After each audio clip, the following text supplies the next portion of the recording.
Hello guys, എല്ലാവർക്കും സുഖമാണല്ലോ അല്ലേ? ചെന്നൈ കേളമ്പാക്കത്തിൻ്റെ അടുത്ത് താമസിക്കുന്നവർക്ക് നല്ല പൊറാട്ടയും ബീഫും കിട്ടുന്ന ഒരു കട ഞാൻ പരിചയപ്പെടുത്തി തരാം കേട്ടോ. രാജീവ് ഗാന്ധി എക്സ്പ്രസ് ഹൈവേയുടെ അരികത്തായിട്ട് തന്നെയാണ് ആ ഹോട്ടലിൻ്റെ ബിൽഡിംഗ് ഉള്ളത്. അത് തന്നെയാണ് അതിൻ്റെ പ്രോബ്ലം. അതിന് ഡെഡിക്കേറ്റഡ് ആയിട്ടുള്ള ഒരു പാർക്കിംഗ് സ്ലോട്ടൊന്നും ഇല്ല ഹോട്ടലിന്. ഹോട്ടലിൽ നിന്ന് ഒരു 50 മീറ്റർ മാറിയിട്ട് എനിക്ക് സർവീസ് റോഡിലാണ് പാർക്കിംഗ് കിട്ടിയത്. ഞാൻ അവിടെ പാർക്ക് ചെയ്തു, സേഫ് ആയിരുന്നു. അങ്ങനെ വണ്ടിയൊക്കെ അവിടെ പാർക്ക് ചെയ്തിട്ട് മെല്ലെ ഹോട്ടലിൽ കയറി. ഹോട്ടലിൽ കയറിയപ്പോൾ തന്നെ ആദ്യം മെനു കാർഡ് തന്നു അവർ. പക്ഷേ മെനു കാർഡൊന്നും അധികം ചെക്ക് ചെയ്യാൻ നിന്നില്ല. നേരെ ഒരു ബീഫ് കൊണ്ടാട്ടം ഓർഡർ ചെയ്തു, പിന്നെ ഒരു എഗ് റോസ്റ്റ്, ഒരു ചിക്കൻ റോസ്റ്റ് ഓർഡർ ചെയ്തു. കൂടെ കഴിക്കാൻ വെള്ളപ്പം പൊറാട്ടയാണ് ഞങ്ങൾ വാങ്ങിയത്. ബീഫ് അവൈലബിൾ ആയതുകൊണ്ട് തന്നെ ഭയങ്കര തിരക്കായിരുന്നു. അധികം ഇവിടെ ചെന്നൈയിൽ കിട്ടാത്തതുകൊണ്ടാണെന്ന് തോന്നുന്നു. കസ്റ്റമേഴ്സ് കൂടുതൽ മലയാളീസ് തന്നെയാണ് ഇവിടെ. ഡൈനിൻ മാത്രമല്ല, ഇവിടെ ടേക്ക് അവേ ഓർഡേഴ്സും ഒരുപാട് വരുന്നുണ്ട്. സോ കേളമ്പാക്കം അടുത്തുള്ളവരാണെങ്കിൽ ഈ ഹോട്ടൽ സ്വിഗ്ഗിയിൽ ചെക്ക് ചെയ്താൽ കിട്ടും. ഫുഡിനെ കുറിച്ച് പറയുമ്പോൾ മീറ്റൊക്കെ നന്നായി സോഫ്റ്റ് ആയിരുന്നേ.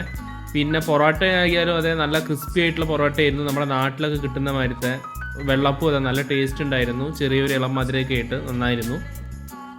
അപ്പോൾ നല്ല ബീഫ് റോസ്റ്റിനും ബീഫ് കൊണ്ടാട്ടത്തിനൊക്കെ ക്രേവിങ്സ് ആയിട്ടുള്ള ആരെങ്കിലുമൊക്കെ ഉണ്ടെങ്കിൽ ഈ സ്പോട്ട് മിസ് ചെയ്യണ്ടേ. ഇത് കേളമ്പാക്കമാണ്, രാജീവ് ഗാന്ധി റോഡിൽ പടൂരിനടുത്ത്. ഓക്കെ, മറ്റ് ഡീറ്റെയിൽസ് ഞാൻ ഡിസ്ക്രിപ്ഷനിൽ കൊടുക്കുന്നുണ്ട്. മറ്റൊരു വീഡിയോയിൽ കാണുന്നവരെ ബൈ ബൈ.